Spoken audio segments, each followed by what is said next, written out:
Hello viewers, welcome செய்யறேன் அக்மல் ஃபுட்டுக்கு. இன்றைக்கி நெல்லிக்காய் வச்சு தாங்க ஒரு கார பச்சடி வந்து செய்ய போகிறோம். உங்களுக்கே தெரியும் இதில் நல்லாவே ஹெல்த் பெனிஃபிட் இருக்குது நெல்லிக்காவில். இது வந்து நானே கிரேட்டர் பண்ணிவிட்டு உங்களுக்கு வந்து காமிக்கிறேன். அடுப்பில் பேன் வச்சுருக்கேன். ஒரு 2 டேபிள் ஸ்பூன் இருக்கும் எண்ணெய் போட்டுக்கிட்டேன். எண்ணெய் நல்லா சூடாகட்டும். பாருங்கள், நான் வந்து இந்த நெல்லிக்காவுக்கு நல்லா கிரேட்டர் பண்ணி எடுத்துக்கிட்டேன். போட்டுக்கலாம். இது கூடயே வந்து ஒரு பெரிய கைப்பிடி இருக்கும். நான் வந்து இதில் மல்லித்தவை வந்து எடுத்துக்கிட்டேன். இந்த மாதிரி மல்லித்தவை போடக்குள்ள நல்லாவே வந்து டேஸ்ட் இருக்கும். இதுக்கு வந்து நல்லா நம்ம வந்து வதக்கலாம். ஒரு 80% இதுக்கு வந்து நம்ம வேகிற வரைக்கும் நல்லா வந்து வதக்கி எடுத்துக்கணும். இது கூட பார்த்திங்கன்னா கொஞ்சம் வந்து நம்ம வந்து தண்ணி சேர்த்துக்கலாம்.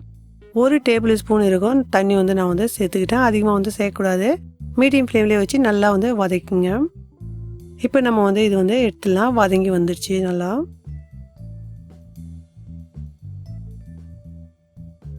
மறுபடியும் வந்து நான் எண்ணெய் போட்டுக்கிட்டேன். அதே பேனில் ஒரு 2 டேபிள் ஸ்பூனு, 1 டீஸ்பூன் கடுகு, 1 டீஸ்பூன் ஜீரகம், 1/2 டீஸ்பூன் வெந்தயம், 1 டேபிள் ஸ்பூன் உளுந்து. இது கூடயே பார்த்தீங்கன்னா நான் வந்து மிளகாய் எடுத்துருந்தேன். காற்றுக்கு ஏற்ப மாதிரி வந்து போட்டுங்க. பச்சை மிளகாய் வந்து ஒரு 4, காஞ்ச மிளகாய் வந்து ஒரு 4 எடுத்துருக்கேன். இது கூடயே வந்து கொஞ்சம் கருவேப்பிலையும் வந்து போட்டுக்கலாம்.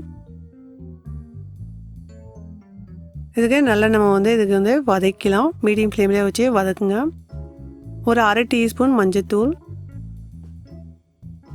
நம்ம ரெடி பண்ணி வச்சுருந்தோம் இல்லைங்களா வதக்கி. இப்போ இந்த நெல்லிக்காய் இதுக்கு போட்டுக்கலாம். நான் நெல்லிக்காய் மெஷர்மெண்ட் உங்களுக்கு சொல்லலை. ஒரு 200 கிராம் இருக்கும் நான் எடுத்திருந்தேன். இதுக்கு ஒரு 5 நிமிஷத்துக்கு வந்து நம்ம நல்லாவே வந்து மறுபடியும் வதக்கலாம். தேவையான அளவு உப்பு வந்து சேர்த்துக்கலாம். பாருங்கள், வீட்லேயே இருக்கிற பொருளுங்களை வச்சு நம்ம வந்து செஞ்சுருக்கோம். நெல்லிக்காய் ஈஸியாகவே வந்து கிடச்சிருது. இதில் நல்லா வந்து உங்களுக்கு ஹெல்த் பெனிஃபிட் இருக்குது. இந்த ரெசிபி பிடிச்சிருந்தா மறக்காத ஃபேமிலி அண்ட் ஃப்ரெண்ட்ஸோட ஷேர் பண்ணுங்கள். ஃபஸ்ட் டைம் வாட்ச் பண்ணுற வியூராக இருந்தீங்கன்னா மறக்காத சப்ஸ்கிரைப் பண்ணுங்கள். இதுக்கு நல்லா வந்து நம்ம வந்து ஆற வச்சுட்டு இதுக்கு வந்து குறைன்னு மிக்சியில் அரைச்சி எடுத்துக்கலாம். நல்லா வந்து குறைன்னு வந்து அரைச்சி எடுத்துக்கிட்டோம். இதுக்கு ஒரு தாளிப்பு கொடுத்துக்கலாம். நல்லெண்ணெய் கூட நம்ம தாளிக்குள்ளே நல்லாவே ஹெல்த்தியாகவும் இருக்கும், டேஸ்டியாகவும் இருக்கும். ஒரு 2 டேபிள் ஸ்பூன் நல்லெண்ணெய் எடுத்துருந்தேன். இது கூடயே வந்து கொஞ்சம் ஜீரகம், கொஞ்சம் கடுகு போட்டு பொரிச்சிக்கலாம்.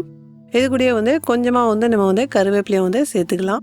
இந்த கார பச்சடி பார்த்தீங்கன்னா அவ்வளோ வந்து டேஸ்டியாக இருக்குங்க. இது இட்லி கூட, தோசை கூட, ரைஸ் கூடமே வந்து நல்லாவே வந்து சைட் டிஷ்ஷாக நல்லாவே இருக்குங்க. இதே மாதிரி வந்து செஞ்சு பாருங்கள். பிடிச்சிருந்துச்சின்னா மறக்காத சப்ஸ்கிரைப் பண்ணுங்கள். Enjoy food.